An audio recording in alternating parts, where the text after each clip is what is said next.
Hello students. Math से डर लगता है? No worries. इस चैनल पर हम मैथ्स को सिंपल ट्रिक्स और इजी एक्सप्लेनेशन के साथ पढ़ेंगे। तो welcome to my channel maths club. Subscribe करो और मैथ्स में कॉन्फिडेंस लाओ। तो चलिए आज हम पढ़ेंगे पॉलिनोमियल्स।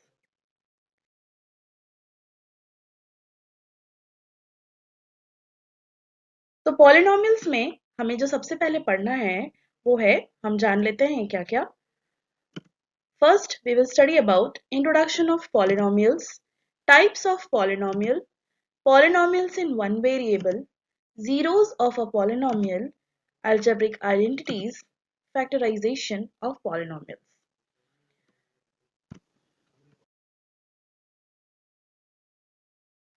Now, अब हम ये जानते हैं what is polynomial.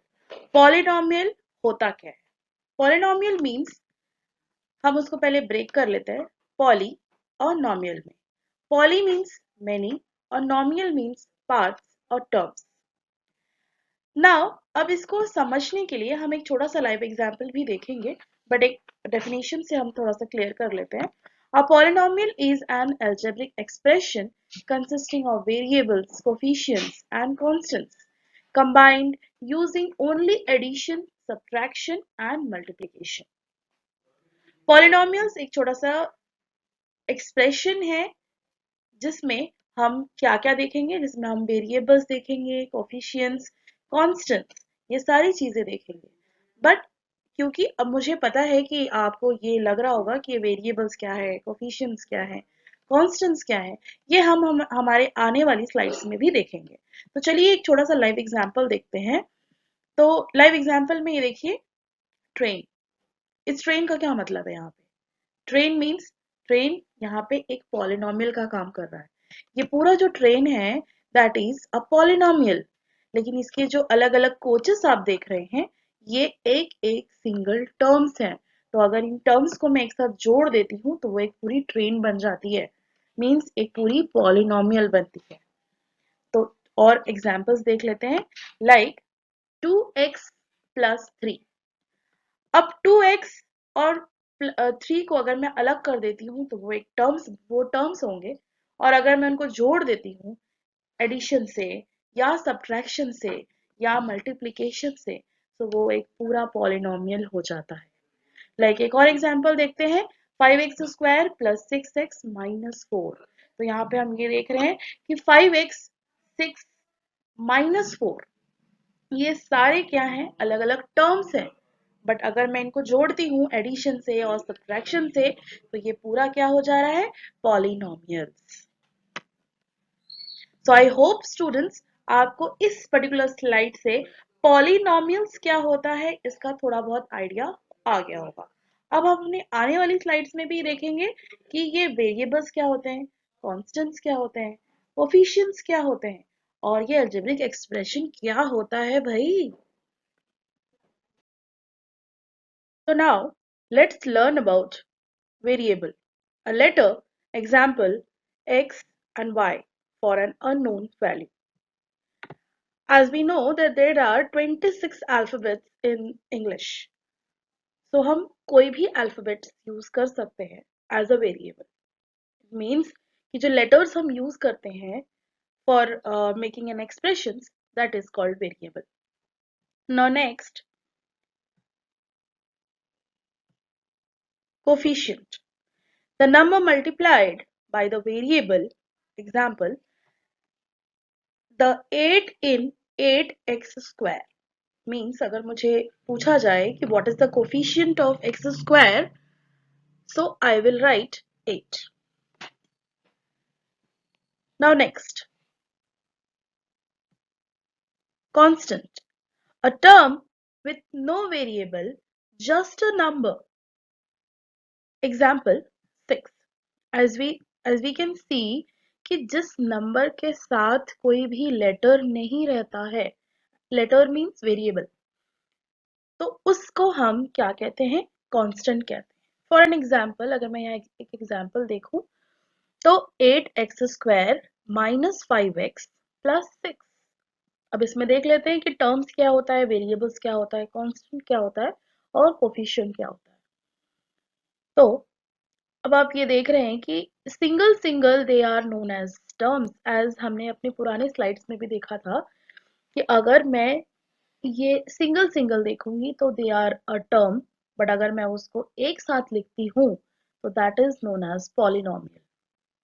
So here 8x square is a term, 5x is a term, 6 is a term. Okay. Now what is variable here? X is a variable. Here also x is a variable. And what is constant? See, we can see that 6 is not having any kind of letter or variable. So it is called constant. Now if I will go for coefficient, अगर मैं coefficient पूछूं कि what is the coefficient for x square? So that is 8. But now if I'll ask what is the coefficient for x, so we should write -5. Okay. If it is in positive, then no problem. But if your coefficient is in negative, means if a negative sign is there before the coefficient, so you have to take that. अगर किसी number के सामने में minus का sign है तो हमें coefficient लिखते वक्त माइनस लिखना जरूरी है, अदरवाइज वो रॉन्ग हो जाएगा. Now let's see a small example. See here minus 2x square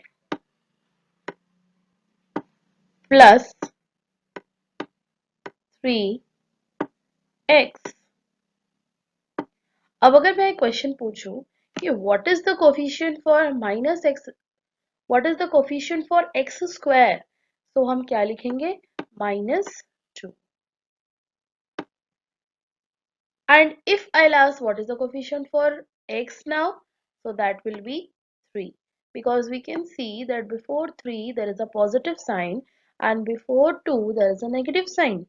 So while writing the coefficient you have to use the particular sign. Plus के लिए कोई साइन की जरूरत नहीं होती है, लेकिन अगर हमारा कोफिशिएंट नेगेटिव में है तो हमें वो नेगेटिव साइन लगाना मैंडेटरी होता है. Now, in previous classes also you have learnt about all these topics, but here in class 9 we will learn in a detailed version. So come to our next slide.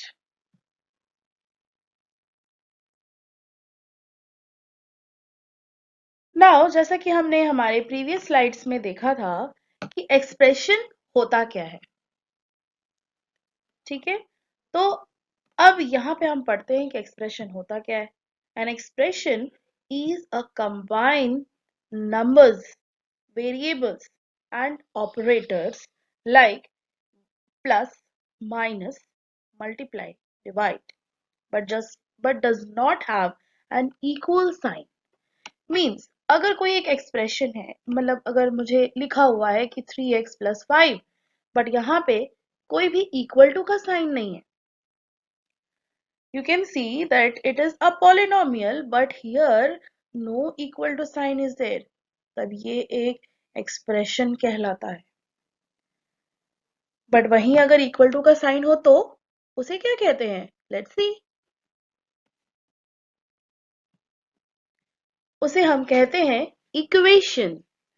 N equation is an mathematical sentence starting that two expression are equal always indicated by equal sign. तो यहाँ पे आप देख सकते हैं हम 3x plus 5 is equal to 20. तो जहाँ पे ये equal to का साइन रहता है उसे हम इक्वेशन कहते हैं. तो this is what we can see. This is the difference between expression and equation. So don't get confused. So here this is the ending of part 1. अब इसके आगे के टॉपिक्स आपको मेरे दूसरे वीडियोस में मिल जाएंगे. स्टूडेंट्स याद रखिए, मैथ सिर्फ फॉर्मूलाज नहीं, प्रैक्टिस का गेम है. रोज थोड़ा थोड़ा प्रैक्टिस करिए, सक्सेस जरूर मिलेगी. अगर वीडियो पसंद आया हो, लाइक एंड शेयर करिए अपने फ्रेंड्स के साथ. चैनल को सब्सक्राइब करके बेल आइकन दबाना मत भूलिए, क्योंकि नेक्स्ट वीडियो और भी इंटरेस्टिंग होने वाला है. Till then, believe in yourself and keep learning. Thank you.